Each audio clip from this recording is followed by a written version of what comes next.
नमस्कार दोस्तों, स्वागत है आपके अपने YouTube चैनल सक्सेस मंत्रा भाई दीपक राय मैं रीति केसवानी आज एक बार फिर से उपस्थित हूँ आप सभी की राजस्व लेखपाल की मैथ लेकर। जैसा कि मैंने प्रीवियस वीडियो में प्रतिशत और संख्या पद्धति के चैप्टरों को पढ़ाया था, आज मैं आपके सामने लाभ हानि बट्टे का एक प्रैक्टिस सेट लेकर आया हूँ। इस प्रैक्टिस सेट को सॉल्व करने के बाद यकीन मानिए आपका आज से लाभ हानि परसेंट में जो भी समस्या रही होगी वह सॉल्व हो जाएगी, क्योंकि आज का मेरा जो ट्रिक है वो बहुत ही शानदार है और एक बार आप पढ़ेंगे तो सही बता रहे हैं आपको मजा आ जाएगी। तो चलिए आप वीडियो के साथ बने रहिएगा। हम समय को ना खराब करते हुए डायरेक्ट क्वेश्चन पे आते हैं। देखिए पहला क्वेश्चन हमें क्या बोल रहा है, एक आदमी एक बेडशीट 450 में खरीदता है और इसके विक्रय मूल्य पर 10% की लाभ गणना करता है, तो बेडशीट का विक्रय मूल्य क्या होगा। क्वेश्चन को आप लोग फिर से पढ़ लीजिए। बोल क्या रहा है, एक आदमी एक बेडशीट 450 में खरीदता है और इसके विक्रय मूल्य पर 10% की लाभ की गणना करता है, तो बेडशीट का विक्रय मूल्य क्या होगा। अब आप यहाँ समझ लीजिए कि भैया खरीदता है, खरीदने को क्या बोलते हैं, क्रय मूल्य बोलते हैं। खरीदने को क्या बोलते हैं, क्रय मूल्य। बेचने को क्या बोलते हैं, विक्रय मूल्य बोलते हैं। ये छोटी मोटी बातें आप जानते ही होंगे अगर लाभ हानि पढ़ रहे हैं तो। अब आइए मैं आपको इस क्वेश्चन को सॉल्व कराता हूँ कि कैसे ये होगा सॉल्व। देखिए यहाँ पे से लाभ क्या हो रहा है, कितने परसेंट का लाभ हो रहा है, लाभ इन्हें कितने परसेंट का हो रहा है, 10% का। लाभ कितने परसेंट का हो रहा है, 10% का लाभ हो रहा है। और 10% की फ्रैक्शनल वैल्यू क्या होती है, 10% की फ्रैक्शनल वैल्यू क्या होती है, 1/10। मतलब कोई 10 चीज पे उसको एक चीज का क्या मिल रहा है, लाभ। यहाँ से आप समझ जाइए कोई एक 10 चीज पे उसे एक चीज का क्या मिल रहा है, लाभ मिल रहा है। तो बेडशीट का विक्रय मूल्य क्या होगा, हमसे अभी विक्रय मूल्य पूछा है। अब आप यहाँ देखिए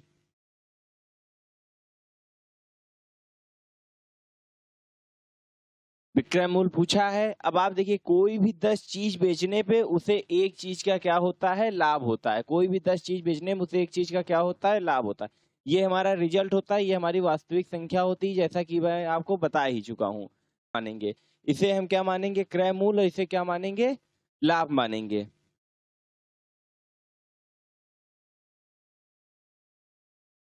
तो 10 में जब 1 माइनस होगा कितना आएगा, 9 आएगा। और इसी 9 यूनिट की वैल्यू हमें कितना दिया हुआ है, 450। इसी 9 यूनिट की वैल्यू हमें कितना दिया हुआ है, 450। और जो 9 यूनिट की वैल्यू 450 है तो एक यूनिट की वैल्यू क्या होगी, 50। एक यूनिट की वैल्यू क्या होगी, 50। और जब एक यूनिट की वैल्यू 50 है तो हमारा मेन संख्या क्या थी, वास्तविक संख्या कितनी थी, 10 थी। 10 से हम 50 का गुणा कर देंगे, कितना आएगा, 500। तो बोला क्या था कि बेडशीट का विक्रय मूल्य क्या होगा, बेडशीट का विक्रय मूल्य कितना होगा, 500। बेडशीट का विक्रय मूल्य कितना होगा, 500। देखिए क्वेश्चन थोड़ा यहाँ सॉल्व हुआ, तो क्वेश्चन थोड़ा यहाँ सॉल्व हुआ। मैं आपको फिर से समझा देता हूँ, आप ध्यान से क्वेश्चन समझिएगा। बोल कह रहा है एक आदमी एक बेडशीट 450 में खरीदता है, इसके विक्रय मूल्य पे 10% की लाभ की गणना करता है। लाभ की गणना कब करता है, जब वह सामान को बेचता है। इस बात को समझिएगा, लाभ की गणना उसे कब हुई, जब वह सामान को बेचा। तो इसलिए यहाँ पे हमारा क्या है, 10 चीज अगर वो खरीदता है तो उसे एक चीज का क्या होता है, लाभ होता है। लेकिन लाभ कब हुआ, जब उसने बेचा। जब उसने क्या किया, बेचा। तो इसीलिए विक्रय मूल्य यहाँ पे हम लोग क्या मानेंगे, 10 मानेंगे। और 10 में जब हम 1 माइनस करेंगे तो 9 आएगा। 9 हमारा क्या आएगा, क्रय मूल्य। इसी क्रय मूल्य की वैल्यू क्या दी हुई थी, 450। इसी 9 यूनिट की वैल्यू क्या दी थी, 450। और 9 यूनिट की वैल्यू 450 थी तो एक यूनिट की वैल्यू 50 होगी। हमको लाभ कितने का हो रहा था, 10। हमारी वास्तविक संख्या क्या थी, 10, इसलिए हमने 10 से गुणा किया, हुआ 500। ये नई ट्रिक है, आपको थोड़ा सा इसमें अभी समझने में दिक्कत होगी। आप जैसे भी आगे मेरे कुछ और क्वेश्चन देखेंगे और इसी ट्रिक के साथ जब वो भी आसानी से सॉल्व होंगे तो आपको ये भी क्वेश्चन बहुत आसानी से समझ में आ जाएगा। फिर बेसिकली अगर मैं इसको सॉल्व कराने जाऊंगा आपको 1.5 से 2 मिनट समय लगेगा। अगर आप खुद से सॉल्व करते, मैं यहाँ समझाऊंगा तो 4-5 मिनट लग जाएगा। लेकिन आप जब खुद से सॉल्व करेंगे 1.5 से 2 मिनट लगेगा, अगर आप बेसिक तरीके से इसको सॉल्व करेंगे। लेकिन अगर आज ये वाली ट्रिक आप देख लीजिए कितनी आसान ट्रिक है, आपको एक चुटकियों में सवाल सॉल्व हो जाएगा, चुटकियों में। चलिए बढ़ते हैं अगले क्वेश्चन पे। अगला क्वेश्चन देखिए, अगला क्वेश्चन क्या बोल रहा है, एक वस्तु को 960 में बेचने पर व्यक्ति को 4% की हानि होती है, तो वस्तु का क्रय मूल्य बताइए। हमसे पूछ क्या रहा है, क्रय मूल्य पूछ रहा है।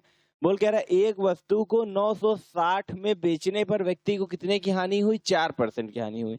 देखिए व्यक्ति को जो हमारी हानि हुई कितने की हुई, 4% की। कितने की हानि हुई, 4% की। कब हुई, जब उसने उस चीज को कितने में बेचा, 960 में बेचा, तो उसे कितने की हानि हुई, 4% की। हम लोग जानते हैं कोई भी चीज 100% के बराबर होती है, कोई भी चीज कितने परसेंट के बराबर होती है, 100% के बराबर होती है।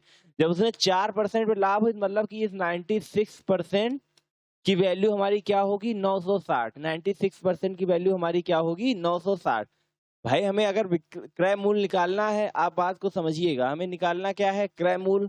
क्या निकालना है, क्रय मूल्य। अब क्रय मूल्य क्या होगा, पूरा 100% होगा। यहाँ पे क्रय मूल्य पूरा 100% होगा क्योंकि उसे क्या हुआ है, हानि हुआ है। उसे क्या हुआ है, हानि हुआ है। जो यहाँ वैल्यू दी होगी वो हमारी क्या होगी, विक्रय मूल्य होगी, वो हमारे 96% की वैल्यू होगी।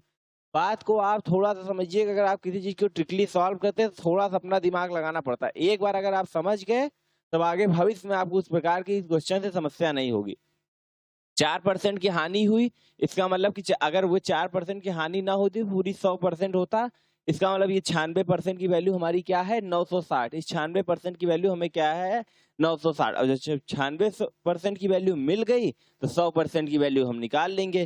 देखिए 100% वैल्यू कैसे निकलेगी, 1% की वैल्यू क्या आएगी यहाँ से, 10।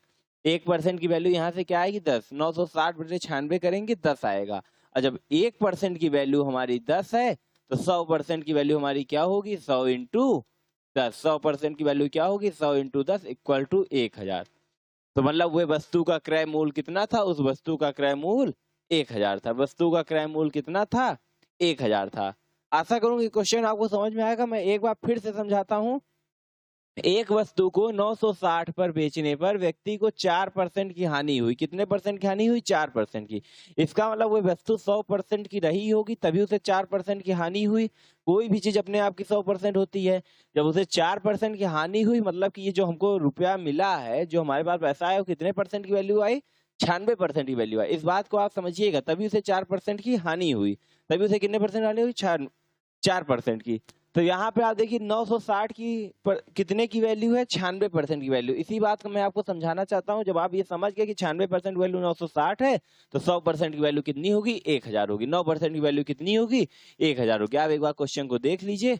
बढ़ते हैं अपने अगले क्वेश्चन पे। क्वेश्चन कुछ ज्यादा बड़ा दिख रहा है यहाँ पे। यदि 18 वस्तुओं का क्रय मूल्य 16 वस्तुओं के विक्रय मूल्य के बराबर है तो प्रतिशत लाभ हानि ज्ञात करें। बोल क्या रहा है, 18 वस्तुओं का क्या है, क्रय मूल्य 16 वस्तुओं के विक्रय मूल्य के बराबर है तो प्रतिशत लाभ हानि ज्ञात करें। देखिए ऐसे क्वेश्चनों में जब ऐसे दिया रहे कि किसी वस्तु का इतना क्रय मूल्य उसी वस्तु के इतने के विक्रय मूल्य के बराबर है, या उस वस्तु के विक्रय मूल्य का इतना क्रय मूल्य के बराबर है, ऐसे क्वेश्चनों में एक छोटी सी ट्रिक लगती है। ट्रिक क्या होती है, हमें सीपी बटे एसपी करना रहता है। बस हमें क्या करना रहता है, सीपी बटे एसपी। लेकिन सीपी के सामने हमें एसपी की वैल्यू, एसपी के सामने हमें सीपी की वैल्यू रख के सॉल्व करनी है। इस ट्रिक में आप ये बात समझ लीजिएगा कि हमें सीपी के सामने एसपी की वैल्यू और एसपी के सामने सीपी की वैल्यू रखनी है। भाई देखो 18 वस्तुओं का क्रय मूल्य, क्रय मूल्य क्या होता है, सीपी होता है। सीपी की वैल्यू हमें कहाँ रखनी है, एसपी के सामने। तब एसपी की वैल्यू हमें कहाँ रखनी है, सीपी के सामने। बस इसको आप सॉल्व करिए। अभी आप देखिए कैसे आंसर आता है। 2 अठे 16, 2 नवा 18, मतलब 8/9। कितना, 8/9। अब आप देखिए क्या हो रहा है यहाँ पे। आप समझिए डिनोमिनेटर बड़ा है, न्यूमरेटर छोटा है, मतलब क्या हो रहा है, लाभ हो रहा है। मतलब क्या हो रहा है, लाभ हो रहा है। कितना लाभ हो रहा है ये भी आप देखते जाइए। लाभ कितना हो रहा है, 1 का। लाभ कितने का हो रहा है, 1 का। किस पे लाभ हो रहा है, 1 का। 8 वस्तु बेचने पे कितने पे लाभ हो रहा है, 8 वस्तु बेचने पर उसे 1 का क्या हो रहा है, लाभ हो रहा है। तो बस आपको 1/8 करना है। अब प्रतिशत में पूछा है इसलिए 100 से गुणा करना है। देखिए एसपी की एग्जैक्ट वैल्यू क्या थी, 8 थी, इसलिए नीचे वो क्या आया है, 8 आया। एसपी की तुलना में तो हम लोग बात करेंगे कि जब 8 वस्तु वो बेचता है, विक्रय करता है, तब उसे 1 वस्तु का लाभ होता है। तो इस बात को आप समझिएगा कि हाँ मैंने 8 क्यों नीचे उसकी तुलना में रखा, क्योंकि यहाँ पे हमने एसपी की वैल्यू क्या थी, 8 थी। एसपी की वैल्यू क्या थी, 8 थी, इसलिए हमने यहाँ पे रखा है। भाई एसपी की तुलना में तो उसे लाभ होगा। भाई अगर यहाँ पे हम सीपी की वैल्यू रख देंगे तो उसे हानि का नहीं निकल जाएगा। तो अब आपको बस इतना इसको क्या करना है, सॉल्व करना है। इतना इसे क्या करना है, सॉल्व। 1/8 गुणे 100 को क्या करना है, सॉल्व करना है। 4 दूनी 8 ही कितना आएगा, 25। क्या आया, 25/2। इसको काटोगे 12 सही 1/कम 2, 2 दूनी 12, 12 सही 1/2, 12 सही 1/2%। कितना परसेंट का लाभ हो रहा है उसको? 12 सही 1/2% का। कितना परसेंट का लाभ हो रहा है? 12 सही 1/2%। देखिए ऑप्शन नंबर डी में 12 सही 1/2% दिया हुआ है। आशा करूंगा आपको ये भी क्वेश्चन समझ में आया होगा। क्वेश्चन को एक बार मैं फिर से समझाता हूँ। बोल कह रहा है यदि 18 वस्तुओं का क्रय मूल्य 18 वस्तुओं का क्रय मूल्य 16 वस्तुओं के विक्रय मूल्य के बराबर है तो प्रतिशत में लाभ हानि ज्ञात करें। मतलब लाभ हुआ या हानि हुआ आपको बताना है। तो देखिए बोल क्या 18 वस्तुओं का क्रय मूल्य, किसी 18 वस्तुओं को हमने जितने में खरीदा उतने में 16 वस्तुओं को हमने बेचा, हमारे 18 वस्तुओं की वैल्यू निकल आई। यही बात समझ आई। हमें हुआ क्या होगा? लाभ। हमें हुआ क्या है? लाभ। आगे देखिए इसमें जो ट्रिक लगती है, इस ट्रिक में क्या रहता है? CP/SP करना रहता है। ऐसे क्वेश्चनों में आपको CP/SP रखना है, लेकिन CP के सामने आपको SP की वैल्यू और SP के सामने आपको CP की वैल्यू रखना है। इस बात को आप थोड़ा ध्यान से समझ लीजिएगा। आगे सॉल्व कर दीजिएगा। बताया हूं हमेशा ये हमारा क्या होता है? वास्तविक संख्या होती है। ये हमारा क्या होता है? रिजल्ट होता है। हमें लाभ कितने का हो रहा है? 1 का हो रहा है। किसकी तुलना में हो रहा है? विक्रय मूल्य वाली वैल्यू की तुलना में होगा। किसकी तुलना में होगा? विक्रय मूल्य वाली। अब आप यहाँ विक्रय मूल्य की एग्जैक्ट वैल्यू 8 है, क्योंकि हमने उल्टा रखा है ट्रिक लगाने के लिए। तो 1/8 गुणे 100। बाकी इसको यहाँ पे सॉल्व करके प्रतिशत निकाल दिए। समझ लीजिए, आप एक बार इसको समझ लेंगे तो आगे आपको कोई दिक्कत नहीं होगी। चलिए बढ़ते हैं अगले क्वेश्चन पे। देखिए अगला क्वेश्चन हमें क्या बोल रहा है? एक वस्तु के विक्रय मूल्य और क्रय मूल्य, यहाँ मूल लिख गया, क्रय मूल्य का अंतर कितना है? 210 है। यदि प्रतिशत लाभ 25% है तो वस्तु का विक्रय मूल्य ज्ञात करिए। वस्तु का क्या ज्ञात करिए? विक्रय मूल्य। फिर समझिए बोल क्या रहा है? एक वस्तु के विक्रय मूल्य और क्रय मूल्य का अंतर क्या है? 210 है। यदि प्रतिशत लाभ 25% है तो वस्तु का विक्रय मूल्य क्या करना है? हमें ज्ञात करना है। वस्तु का क्या ज्ञात करना है? विक्रय मूल्य ज्ञात करना है। आइए देखिए आपको ये भी एक सेकंड में हम लोग कैसे सॉल्व कराते हैं। देखिएगा उससे पहले यहाँ देखिए, यहाँ पकड़ना किसे? हमें लाभ को। लाभ कितना हो रहा है? 25%। कितना लाभ हो रहा है हमें? 25%। और 25% की फ्रैक्शनल वैल्यू क्या होती है? 1/4। 25% की फ्रैक्शनल वैल्यू क्या होती है? 1/4। ठीक, अब आप यहाँ से देखिएगा, बोला क्या? वस्तु के विक्रय मूल्य और क्रय मूल्य का क्या दिया है? अंतर दिया है। क्या दिया है? अंतर। यहाँ से लाभ हुआ है। लाभ मतलब क्या होता है? जब विक्रय मूल्य ज्यादा मिले, किसके अकॉर्डिंग? क्रय मूल्य के अकॉर्डिंग, तब हमें क्या होता है? लाभ होता है। इसका मतलब कि हमें क्या हुआ? लाभ हुआ। ये हमारी क्या दी हुई है? क्रय मूल्य दिया है। कितना लाभ हुआ है? 1 का लाभ हुआ। अगर हम इनको जोड़ लें तो हमारा क्या निकल आएगा? विक्रय मूल्य। क्योंकि क्रय मूल्य प्लस लाभ इक्वल टू क्या होता है? विक्रय मूल्य। क्रय मूल्य प्लस लाभ इक्वल टू क्या होता है? विक्रय मूल्य। अब आप देखिए यूनिट डिजिट में हमारे विक्रय मूल्य की वैल्यू क्या आ गई? 5। क्रय मूल्य की वैल्यू क्या है? 4। विक्रय मूल्य की वैल्यू 5 है, क्रय मूल्य की वैल्यू क्या है? 4 है। इन दोनों का अंतर कितना है? 1 है। इन दोनों का अंतर कितना है? 1 है। अब आप क्वेश्चन पे आइए। बोला क्या है? वस्तु के विक्रय मूल्य और क्रय मूल्य का अंतर कितना है? 210। मतलब कि इसी एक यूनिट की वैल्यू कितना दिया हुआ है? 210। इसी एक यूनिट की वैल्यू कितना दिया हुआ है? 210 दिया हुआ है। और जब एक यूनिट की वैल्यू 210 है, अब देखिए एक यूनिट की वैल्यू जब 210 है, हमारी वास्तविक संख्या 5 है, हमारा विक्रय मूल्य कितना है? 5 है। तो 5 गुणे 210 कर देंगे, आंसर कितना आ जाएगा? 1050। आंसर कितना आ जाएगा? 1050। ऑप्शन नंबर बी में हमारे 1050 दिया हुआ है। चलिए क्वेश्चन को फिर से आपको समझाते हैं। थोड़ा आपको लग रहा होगा कि कैसे सर ने समझा दिया। आइए एक बार फिर से देखें। बोला क्या? एक वस्तु के विक्रय मूल्य और क्रय मूल्य का अंतर कितना है? 210। ना विक्रय मूल्य दिया ना क्रय मूल्य दिया, उनका अंतर दिया है। यदि प्रतिशत लाभ 25% है तो वस्तु का विक्रय मूल्य ज्ञात करें। हमें विक्रय मूल्य पूछा था। यहाँ देखिए 25% की फ्रैक्शनल वैल्यू क्या होती है? 1/4। मतलब 4 वस्तु बेचने पे उसे एक वस्तु का क्या होता है? लाभ होता है। मतलब 4 यहाँ पे हमारा क्या हो गया? क्रय मूल्य हो गया। 1 हमारा क्या हो गया? लाभ हो गया। 1 हमारा क्या हो गया? लाभ हो गया। अब जब हमें विक्रय मूल्य पूछा है तब विक्रय मूल्य क्या होगा? 4 + 1 5, क्योंकि क्रय मूल्य प्लस लाभ इक्वल टू क्या होता है? विक्रय मूल्य होता है। और जब हमको विक्रय मूल्य 5 मिल गया, क्रय मूल्य 4 मिल गया, तो हम उनका अंतर भी निकाल सकते हैं। अंतर निकाले, अंतर कितना आया? 1 आया। अंतर कितना आया? 1। इसी एक यूनिट की वैल्यू यहाँ क्वेश्चन हमें कितना दी थी? 210।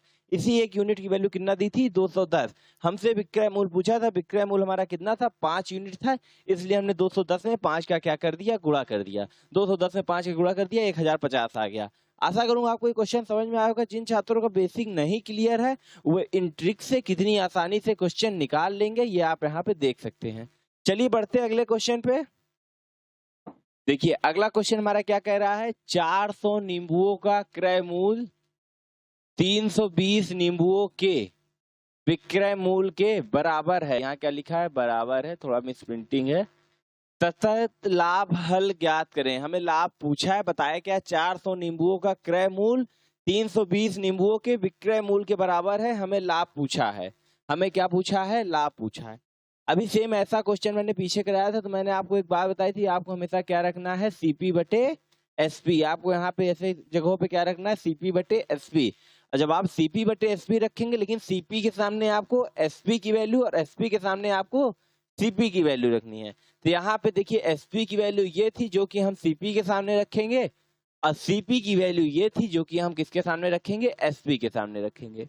बस आगे आप इसको सॉल्व करिए, मैं समझाता हूँ। 100 8 चौक 32 8 5 40 कितना आ गया 4/5। मतलब कोई 5 वस्तु बेचने पर आपको एक वस्तु का क्या हो रहा है लाभ। कोई 5 वस्तु बेचने पर आपको एक वस्तु का क्या हो रहा है लाभ।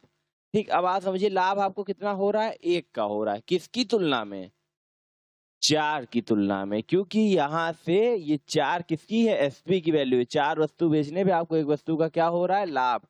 बात को समझिएगा, 4 वस्तु बेचने पे आपको एक वस्तु का लाभ हो रहा है। यहाँ से एसपी की वैल्यू क्या आई है 4 आई, एसपी की वैल्यू क्या आई इसलिए 4 लिखेंगे। प्रतिशत में निकालना है इसलिए 100 से गुणा करेंगे। 4 एकम 4 4 25 कितना आ गया 25%। कितना आ गया 25%। यहाँ पे हमारा 25% दिया हुआ है ऑप्शन नंबर सी में। जैसा कि इस प्रैक्टिस सेट का जो पहला पार्ट था उसमें ये 5 ही क्वेश्चन थे। आशा करूंगा आपको 5 क्वेश्चन समझ में आए होंगे। इसके अभी 3 और प्रैक्टिस सेट में सॉल्व कराऊंगा, कम से कम 3 और प्रैक्टिस सेट सॉल्व कराऊंगा, जिससे आपको इस तरह की ट्रिक और लाभ हानि बट्टा पूरी तरीके से क्लियर हो जाए। तो आपने आज मैं आपको जिस टाइप के क्वेश्चनों को समझाया हूँ, जिस ट्रिक के द्वारा में आप इनको इन्हीं तरीके के क्वेश्चनों को इसी ट्रिक पर रख के आप अपने से प्रैक्टिस सेट करिएगा, क्योंकि पेपर में आपको बैठना है तो आपकी प्रैक्टिस मजबूत होनी चाहिए। और अगर आपकी ये प्रैक्टिस सेट से थोड़ा भी कुछ भी समझ में आया होगा तो प्लीज वीडियो को लाइक करिएगा, ऐसे ढेर सारा शेयर करिएगा। और अगर आपके कोई डाउट होते तो आप हमें कमेंट सेक्शन में बता सकते हैं, हम आपको अगली वीडियो में आपके डाउट को जरूर से जरूर क्लियर करेंगे। तो धन्यवाद करता हूं मैं आपका कि आप हमारी वीडियो को पसंद किए।